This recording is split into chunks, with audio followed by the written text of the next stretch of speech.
gentleman from Indiana, Mr. Stutzman, now recognized for 5 minutes. Thank you, Mr. Chairman. Thank you for being here. This is such an important issue for our communities, and I come from a district in Northeast Indiana that is very diverse, a lot of rural areas, a lot of agriculture, a lot of manufacturing. We have, of course, the city of Fort Wayne, so we have an urban area, of course, and some suburban areas. And I've been absent from Congress for the last 8 years, and so I've been very active in our community in the business space, and have worked with a lot of our banks, small, medium, large, all of them, and working to create jobs and to make create better opportunities for our communities. And one of the things that I find interesting, and Mr. Flood, touched on it just a little bit of it, is the diversity in our banking system, which I find to be very beneficial as a business owner, and working with banks from whether it's startups or whether it's existing companies, agriculture, which is tricky. Not just any bank is involved in agriculture.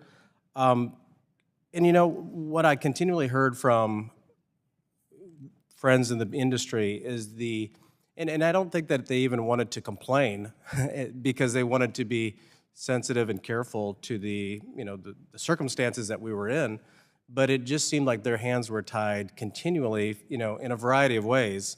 And I know, one of the key themes for this hearing is just fairness, transparency, right-sizing the government. But President Trump signed an executive order which launched massive deregulation initiatives, including a provision to eliminate 10 regulations for each new regulation issued.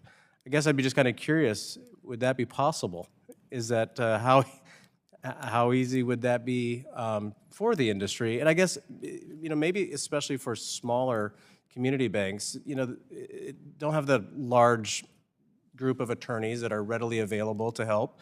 But I know that there's been a lot of hardships on the banks, which creates the hardships for small business and folks in the community that are really building up our small communities. And I'll tell you, rural communities are struggling. It's tough out there. And so that's why I believe this hearing is so important. And how can we help?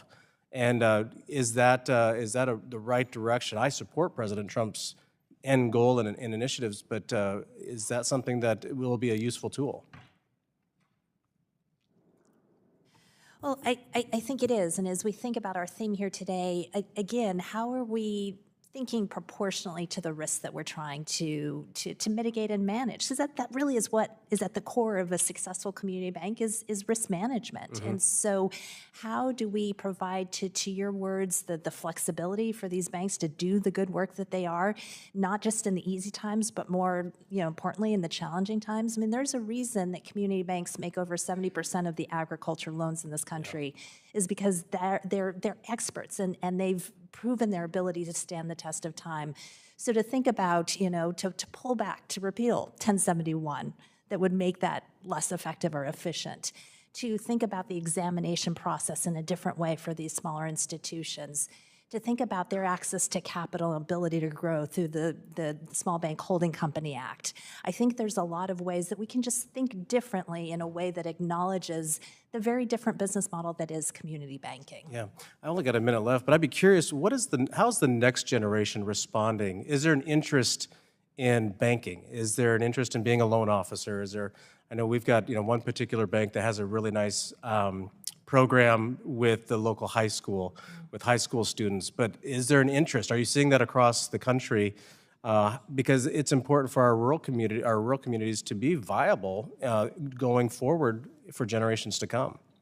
I take a personal interest in that as a third-generation community banker, making sure this goes on to the next generation. And I think exactly what you're talking about, community banks grow their own, and they do it through internships, they do it through engaging with local schools, and this is where, again, we need more of that and really creating that understanding that a career in community banking is about giving back and engaging community. It's such a wonderful story. Yeah, my fear is too much regulation drives people apart in the relationship business.